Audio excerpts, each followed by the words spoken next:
Welcome back to Mix Sessions Emmy Awards season. Once again, I'm Lily Moayeri, one of Mix Magazine's frequent contributors. I just binged WandaVision, the limited series that is part of the Marvel Cinematic Universe on Disney+. So I'm really looking forward to speaking to its Emmy-winning composer, Christophe Beck. Christophe, welcome. Or Chris, I should say. Thank you very much. I answer to both. Thank you, Lily. So you started your scoring career for screens with series, but in recent years, you've worked in films more so than TV shows. Although you did win your Emmy for the show Buffy the Vampire Slayer.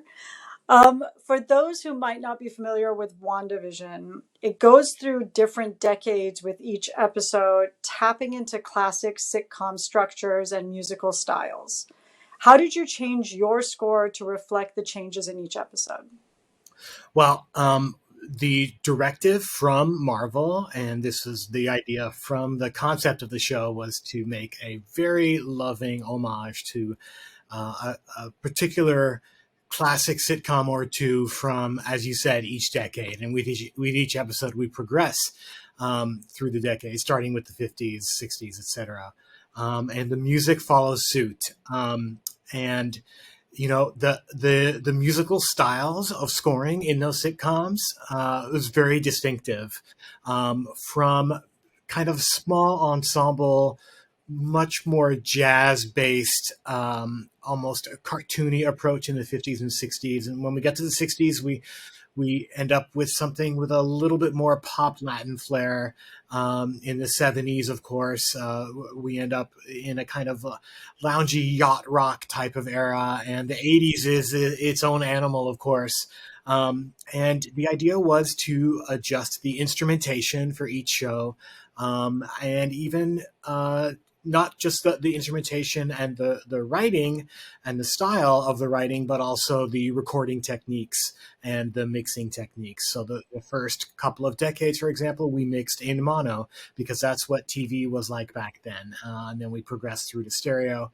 And that is essentially how we completed the complete picture that that Marvel was going for, with not only the music but the production design and even the style of speaking and the accents that the actors were speaking in. I didn't realize you recorded it that way too. I thought it was just some effect you put on it after the fact. Well, But that's amazing. We did a lot of it after the fact, indeed. But and it was during COVID, so we couldn't really get the musicians all in a room together. But we did ask the musicians that we recorded if they owned certain vintage microphones to use those, and we paid attention while we mixed it as well. Well, so you worked the motif of the main theme song, which I was singing earlier. I don't know if I should sing it now, but WandaVision, from the Academy Award-winning songwriters Robert Lopez and Kristen Anderson Lopez, whom you also work with on the Frozen films. How did you make that motif work throughout the whole series? Well, it's just a question of being aware and conscious of the fact that A, it exists, and B, that it's important. And that was certainly easy for me. Marvel, throughout working on the show, was interested in giving everything a cohesive feeling from episode 1 through to episode 9. And especially with a show that traverses the decades as this one does, that's a particularly interesting challenge. How do you create a feeling of unity from a 10-second bit of interstitial score that's meant to sound like it came from the 50s, and an epic battle finale at the end of episode 9 with an 80-piece orchestra? And the answer is through this 4-note motif that the Lopez's very intentionally made a recurring motif in their songs. And that I very intentionally made a recurring motif in the score. In fact, when I wrote the end credits piece, which is the one piece of music that you hear in all the episodes, in fact, the Lopez's themes are different from episode to episode. So here was an opportunity to really hit that point home. After I was done with the piece, Marvel came back to me. Matt Shackman, the director, actually in particular, came back to me and asked me if there was a way to work it in. And I included it as a bit of a coda to the piece. You know, it's a minute and a half long. It goes long, does its thing, and then right at the end, as the credits finish rolling, you just hear very lightly those four notes. It is a four note motif indeed, as you sang, Mm-hmm. and that's the last thing you hear in the end credits. So in a Yeah. way, it's the first thing and the last thing you hear in every episode. Yeah. You mentioned that some of it was done during COVID. How were you working around that with the musicians being remote? Because I thought you were all in the same room, but not necessarily. No, it was made really during the height of the pandemic. Um, there was no way to get musicians in the same room at that time. So we would send out parts and demos to musicians in their homes, and they would record a number of takes, send them back to us, and we would go through them and assemble them. Not the most efficient process. There is something that is lost without having all the musicians in the same room, interacting with each other, bouncing off each other. But I was very pleasantly surprised at how it turned out. There's also, of course, the challenge of different acoustic spaces that each musician records in. Thankfully, I had Casey Stone, an amazing engineer, my longtime engineer doing the mixing. He managed to pull all the tracks together and make them sound like they were all coming from the same acoustic space. And we were very lucky in that during this time period, Austria, as a country, was doing very well with COVID, and they were, I believe, the only or one of the only places that was allowing large numbers of musicians to gather. And so we recorded the big orchestra components in Vienna, and I ran those sessions from the same couch where I sit today.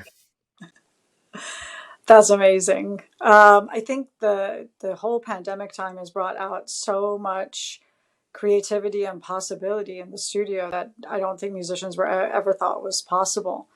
Absolutely. So WandaVision is definitely not the first Marvel thing you've worked on. You've scored both Ant-Man films, and I know you've put some musical Easter eggs throughout WandaVision. Can you reveal any of those for us? Oh, well, now that the show has aired, I can for sure. One of my favorite ones is the very last thing you hear in the entire series.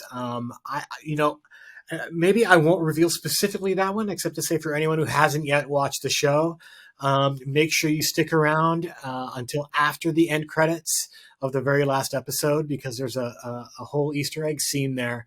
And there's a musical throwback to a theme from a major theme for a major Marvel character who has a sequel coming out soon.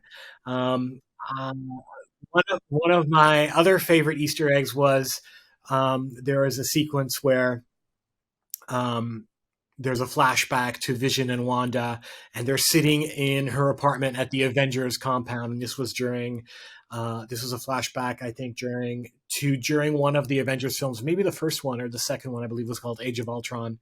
Um, and you can hear, and this is a very subtle Easter egg, but you can hear it if you pay attention to the low strings as the camera pushes in on them, where you hear a quote of Alan Silvestri's Avengers theme in the low strings and woodwinds, in a very kind of dark and ominous way.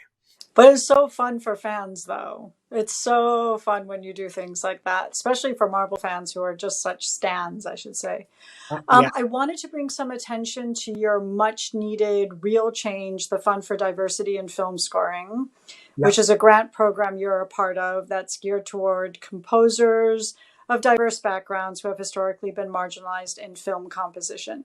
This is a long overdue program, and I'd love for you to tell us some more about it. Sure. A number of years ago, when I was taking some time off to recharge my batteries, I hatched this plan with a good friend of mine, a composer named Jean-Nic Bontemps. And he and I were just spitballing ways to increase diversity in the film composer industry. at the time, and it's slightly better now, but really not that much. I think if you looked at the top 100 films at the box office, you would find that 98 or 99 of them were scored by white men, and I think that number is still well into the 90s today. Though the situation is a little bit better, and this program targets composers of color and female composers who are at the beginning of their career but have some professional experience, and we subsidize these composers once they get a job on a film. We subsidize their music budgets to help them out with, most often it's live musicians, but it could be anything. It could be live musicians. It could be a mixing engineer. It could be a music editor. It could be a particular piece of equipment. But we are there to help them out with their music budgets and help the production value of their score, which not only helps the film that the score is for, but also helps those composers in their future endeavors, because it just makes their demo reels stronger, and it makes the film that they're attached to stronger, which helps their careers as well. So it's just a small way that we can try to make the playing field a little bit more even. And it's a long-term investment because, like you say, it just makes their demo reel that much stronger, which will hopefully get them more work. Exactly. Chris, thank you for your time and for using your platform to provide opportunities for others. Stay tuned for more great programming at Mixed Sessions Emmy Awards season. Thank you, Lily.